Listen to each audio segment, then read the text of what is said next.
अवधूत चिंतन श्री गुरुदेव दत्त श्री स्वामी समर्थ तुम्हा सर्वांचं माझ्या चॅनलमध्ये खूप खूप मनापासून स्वागत आहे। आजचा दिवस तुमचा शुभ जावो, महाराजांच्या कृपेने तुमच्या सगळ्या चांगल्या इच्छा स्वामी महाराज नक्की पूर्ण करो हीच महाराजांच्या चरणी प्रार्थना करते आणि आजच्या व्हिडिओला सुरुवात करते।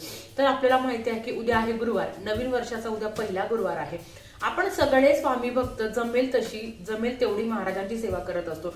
महाराजांनी कधीच सांगितलं नाही की तू तुझा संसार सोडून, तुझे कामधाम सोडून तू माझी सेवा करत बस किंवा दिवस रात्र तू माझीच सेवा कर आणि कामधाम सोडू नको। शेवटी तुझ्या कर्मात तुझा देव असतो। तुझे कर्म जर चांगले असेल तर नक्कीच तुला देव पावतो, हे स्वतः महाराजांनी सांगितलं आहे। पण तरी पण आपल्या गुरूंचं स्थान आपल्या आयुष्यात खूप मोठं असतं आणि फक्त महाराज हो आम्ही स्वामींचं करतो असं नाही। दिवसातून एकदा तरी त्यांचं नामस्मरण करायला हवं। आणि गुरुवार म्हटलं तर हा आपल्या गुरूंचा वार असतो। दत्त साम्राज्यामध्ये म्हणजे त्याच्या स्वामी समर्थ महाराज पण आले। आपल्याला दत्त महाराजांची कृपा आपल्यावर अखंड राहावी याच्यासाठी रोज एक माळ जप केला तरी हरकत नाही, 3 अध्याय पठण केले तरी हरकत नाही किंवा 1 अध्याय पठण केला तरी हरकत नाही। पण गुरुवार हा महाराजांचा वार असतो, आपल्या गुरूंचा वार असतो आणि त्यांची कृपा आपल्यावर राहावी ह्यासाठी आपण न चुकता गुरुवारी असे विशेष कामं आहेत जे तुम्ही करायला हवे। काम नाही म्हणणार मी, सेवा म्हणली। सेवा आहे जी तुम्हाला करायला हवी, ती कुठली ते मी आज तुम्हाला सांगणार आहे। सर्वप्रथम गुरुवारी एक स्वतःला शिस्त लावायची की आज गुरुवार आहे, माझ्या गुरूंचा वार आहे, मी लवकर उठणार। थोडंसं रोज जर मी 7 ला उठत असेल तर एक दिवस मी 15 मिनिटं किंवा अर्धा तास लवकर उठून महाराजांची सेवा करणार आहे। रोज तुम्ही करता की नाही मला माहिती नाही, कारण मला माहिती आहे की आपण संसारिक माणसं आहोत, रोज खरंच सेवा होत नाही। तुम्ही चालता बोलता उठता बसता नामस्मरण करू शकता, काहीच हरकत नाही, पण गुरुवारच्या दिवशी प्रॉपर महाराजांची सेवा झाली पाहिजे। सगळ्यात महत्वाचं छोटा फोटो असेल, मूर्ती असेल हरकत नाही, दर गुरुवारी मूर्तीवर अभिषेक झालाच पाहिजे। रोज बघा जेव्हा तुमच्याकडे मूर्ती असते तेव्हा तुम्ही रोज अभिषेक करायचा असतो, पण काही काही जणांना ते देखील जमत नाही। तर दर गुरुवारी तुमच्या मूर्तीवर अभिषेक झाला पाहिजे। मूर्तीवर अभिषेक केल्यानंतर महाराजांच्या 11 माळी जप, बघा रोज तुम्ही 1 माळ करताय ना हरकत नाही, पण महाराजांच्या तुम्हाला 11 माळी जप करायच्या आहे। ताई तेवढं पण नाही शक्य होत तर 5 मिनिटं, 24 तासातले 5 मिनिटं मागते मी फक्त। त्या 5 मिनिटांमध्ये तुम्हाला महाराजांसमोर बसायचं आहे आणि श्री स्वामी समर्थ, श्री स्वामी समर्थ मनात 100 विचार येणार, ते विचार तुम्हाला सेवा करू देणार नाही। त्या विचार आल्यावर त्यांच्याशी गप्पा मारायचं नाही, आपलं काम काय आहे सेवा करणं। आणि जेव्हा तुम्ही नामस्मरण करत असता मनातल्या मनात कधीही नामस्मरण करायचं नाही, याचं कारण तुम्हाला सांगते। जेव्हा तुम्ही मनातल्या मनात नामस्मरण करत असता तेव्हा ते मन लगेच इकडे तिकडे भरकटत असतं, पण जेव्हा तुम्ही थोडासा तुम्हाला आवाज ऐकू येईल, तुम्हाला तुमच्या कानाला आवाज ऐकू येईल, तेवढ्या आवाजात जेव्हा तुम्ही नामस्मरण करता तेव्हा तुमच्या आवाजाकडे तुम्ही लक्ष केंद्रित करायचं। आता तुम्ही व्हिडिओ बघता व्हिडिओ पॉज करा आणि करा बरं की डोळे बंद करा आणि श्री स्वामी समर्थ मंत्र म्हणा आणि तुमच्या आवाजाकडे तुमचे कान पाहिजे। समजतंय का? तुम्ही जे काही बोलताय त्याच्याकडे तुमचे कान पाहिजे, कुठलेही मनात विचार येणार नाही, कारण तुमचं मन त्या आवाजाकडे असतं। आणि आपण मनातल्या मनात म्हणतो तर काय लगेच मनात 100 विचार येत आणि ते आपल्याशी गप्पा मारत बसतात, मग आपल्याकडनं सेवा होत नाही। बऱ्याच वेळा अशा कमेंट्स येतात, म्हणून मी तुम्हाला सांगते नाही 11 माळी जप करणं तर 5 मिनिटं तरी महाराजांसमोर बसायचं, हे तुमचं काम आहे। मला सांगा महाराजांकडे मागताना कधी आपण 5 रुपये मागितले का? किंवा काहीतरी असं वरच्यावर काम करा असं सांगितलं का? नाही, महाराजांकडे आपण भरभरून मागतो, कारण ताई आम्हाला तरी कोण आहे, आम्ही महाराजांकडेच मागणार, बरोबर? मग तुमचंही काम आहे महाराजांची सेवा करणं। फक्त दिल्यावर स्वामी तुम्ही कोण आणि मी कोण असं नाही। सेवा करायला सगळ्यात महत्वाचं 5 मिनिटं एकाग्र मन करून महाराजांची सेवा करा।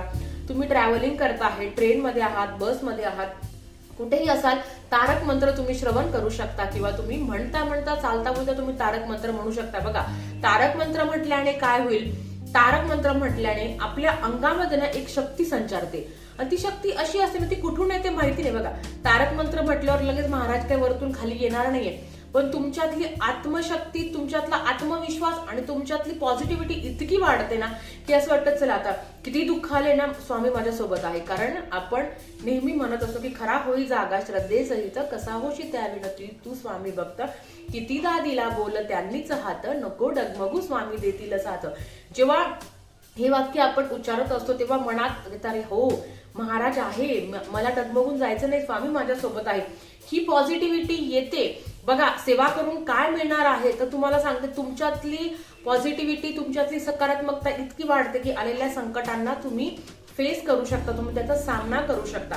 त्यातल्या त्यात मी माझं वैयक्तिक सांगते, किंवा आपण दत्तभक्त आहोत, स्वामी भक्त आहोत, गुरु दरवर्षी बदलत असतो. आता कोणाला 12वा गुरु असेल, कोणाला 8वा गुरु असेल, कोणाला कुठलाही गुरु असेल. मला एक सांगायचं आहे, जो व्यक्ती आपल्या गुरूंची सेवा करतो, हे तुम्ही मान्य करा नका करू, जो व्यक्ती आपल्या गुरूंची सेवा, तुम्ही कुठलेही गुरु, तुम्ही दत्त महाराजांना आपले गुरु मानलाय, तुम्ही साईबाबांना गुरु मानला आहे, तुम्ही स्वामींना गुरु मानला आहे, तुम्ही गजानन महाराजांना गुरु मानला आहे, तुम्ही जर त्यांची सेवा नेहमी करताय, नेहमी, फक्त गुरु 12वा गुरु आला म्हटलं आता स्वामी स्वामी स्वामी करायचं असं नाही. जेव्हा तुम्ही त्यांची सेवा करताना, तेव्हा तुमचा कुठलाही गुरु येऊ, त्या गुरु मध्ये तुमचं कल्याणच होतं, कारण साक्षात स्वतः गुरु तुमच्या पाठीशी असतात. आता सगळ्यात महत्वाचं ताई, गुरुबळ स्ट्रॉंग होण्यासाठी काय करावं?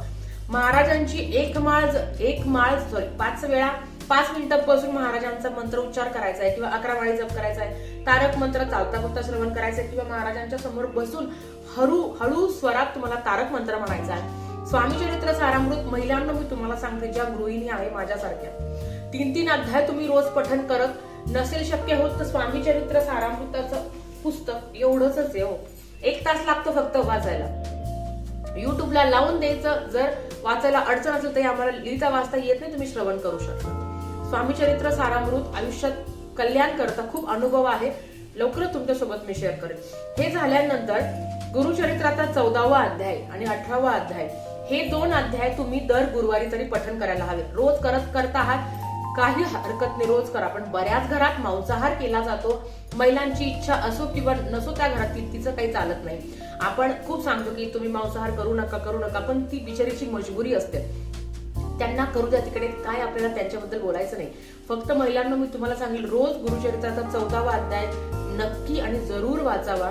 आयुष्यात कल्याण होतं, कितीतरी बिझनेस धंद्यात प्रगती होते, कितीतरी काम आहे जे सुरळीत मार्ग पडतात, मनोकामना आपल्या ज्या काही असेल त्या दत्त महाराजांच्या कृपेने त्या पूर्ण होतात. आता हा आहे गुरुचरित्राचा 14वा अध्यायाचा छोटस पुस्तक. याच्यामध्ये घोर कष्ट धारम स्तोत्र पण आहे, जे खूप प्रभावी आहे. आता याची किंमत 15 रुपये सांगताय. आता तुमच्याकडे किती 10-15 रुपयाला हा ग्रंथ मिळेल. नाही ना रोज शक्य तर दर गुरुवारी तरी आवर्जून वाचावा. आता बघा, तुम्ही म्हणाल ताई तू खूप सेवा सांगितली, काय होतं ना, आपण देवाकडे मागताना कधीच म्हणत नाही देवा मला इतकंच दे बरं का, मला जास्त अजिबात नको, मला थोडंच दे. मग देवाची सेवा करताना कंजूसपणा का करावा? अहो, त्या सेवेचा बँक बॅलन्स आपल्याला आयुष्यभर कामाला येतो. जेव्हा आपल्या घरातला व्यक्ती एखाद्या वाईट संकटातून जातो ना, ती सेवा त्याला कामाला येते. किंवा आपल्या घरातला असो किंवा आपला नवरा असो, मुलं बाळ असो, कोणीही असो, आपल्या घरातला व्यक्ती जेव्हा तो वाईट संकटातून जातो तेव्हा ती सेवा कामाला येते. गुरुचरित्राचा 14वा अध्याय वाचायला 5 मिनिटं लागतात. 5 मिनिटं महाराजांचं जप करायला लागलं, फक्त 10 ते 15 मिनिटं फक्त तुम्हाला गुरुवारी काढायचे. गुरुबळ स्ट्रॉंग होण्यासाठी 14वा अध्याय खूप महत्वाचा आहे. दर गुरुवारी एक शिस्त लावायची ताई. रोज आम्ही केंद्रात, मठात, मंदिरात जात नाही, दत्त महाराजांच्या मंदिरात जात नाही, पण दर गुरुवारी न चुकता तुम्हाला मठात, केंद्रात, मंदिरात, कुठे जिथे दत्त महाराजांचं, स्वामी समर्थ महाराजांचं मंदिर असेल तिथे जा. महाराजांची दारं झिजवायची असतात. देव असा सहज मिळत नाही. रोज केंद्रात जाणं शक्य होत नाही, पण गुरुवारी मी सगळ्या महिलांना, कोण असं जो माझा व्हिडिओ बघतो आहे त्यांना आवर्जून सांगेल की तुम्ही केंद्रात जा, मठात जा, मंदिरात जा.